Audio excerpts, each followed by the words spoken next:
Hello and welcome to another week of Sambo iRacing. We're back with another track guide, this time in the Ferrari 296 GT3 at Sebring International. If you are new to my channel, what we do is a hot lap breakdown and we're back in the cockpit one final time in the driving line on for you guys that like that. Right, let's start the lap.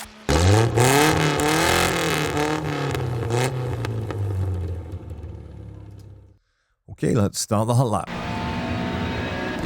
So we're going to go up to fifth, we're going to go under the Chevrolet sign. Get to nearly the end of the wall, and it's a long trail off, down to fourth gear, back on the gas nice and early.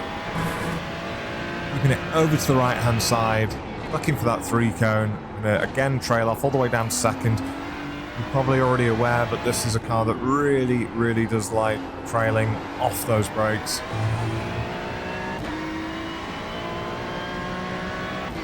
And it's so much quicker without traction control, but this is using the fixed Ferrari Challenge setup, obviously. Full cone, and we're going to brake all the way down to the apex here, down to first gear, trying to get that power back on. I did this without traction control on, I was about half a second faster. I do hate traction control.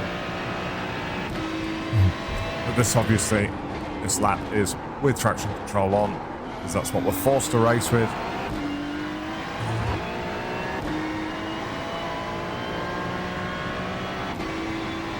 Back out, all the way down to second gear, just clipping that curving, exit nice and wide.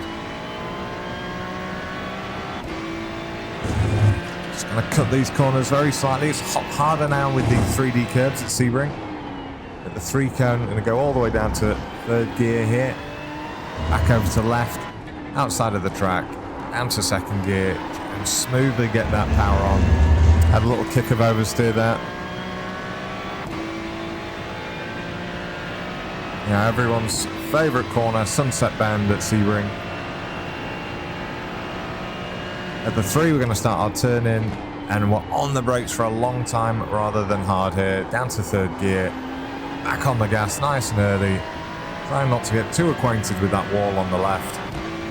And over and across the line in a 2 minutes flat, 0.371. Right, we'll do the breakdown now.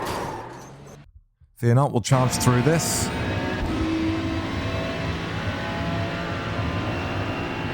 Right, so the turning point is where the wall sort of angles away and then starts coming back in. So as we get to there, we're going to brake up to about 50%. We're going to trail it off. We drop it down to fourth gear. We're still trailing off the brake. And then once we get to this spot here, just before the apex by the wall, we're trying to get back on the gas. And you see, we're only just building up to full power once we start coming away from the wall. So you're just gradually adding that gas pedal. The three cone is going to be our marker here for braking into turn 3 and 4. So we brake up to about 80%, and again, we're going to trail that off, drop it down to second gear, and then start building back up on the gas. Can't actually go full on the gas until we've straightened the wheel here without kicking on the traction control. Just a little confidence lift around there, and now we're going to start braking again at the white and blue rumble strip on the right. And again, we brake up to about 40%. Long trail off. I'm still on like 2% until I start building back up. And again, same thing. Wait until I've straightened the wheel until I can get full power on.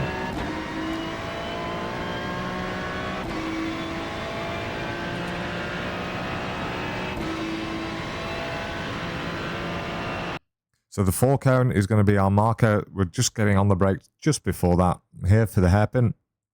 And again, we're braking up to about 80%, trying not to get the ABS to do too much work around here because it will just set fire to your wheels.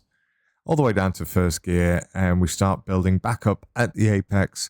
And then once we straighten the wheel, we can get up to 100%.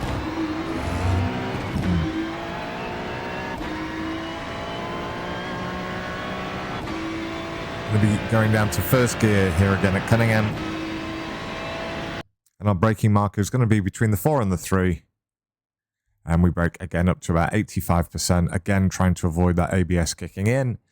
Trail it off, drop yourself all the way down into first gear. Getting back up on the gas as soon as possible. Just clipping these curbs on the inside.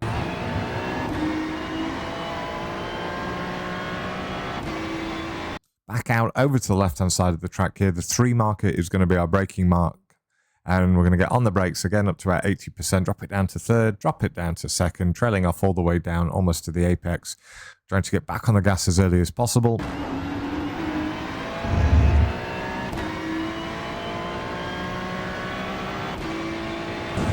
Go flat through here, flipping both corners as you can see, we're taking them. And again, it's going to be the 3 cone here on the left hand side.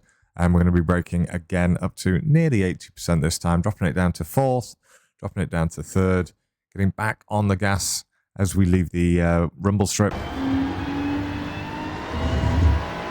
Back out over to the left-hand side, so we're just leaving the track here, but there's no off-track. And as we do that, we're going to brake up to about 65%, dropping it down from 3rd to 2nd gear.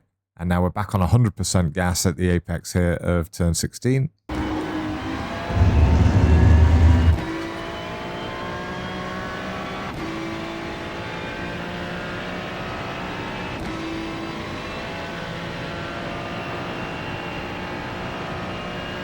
So just after the 3 cone, we're going to start turning in, and then we're going to get on the brakes up to about 60%. And as I say, we're not braking hard, we're braking long.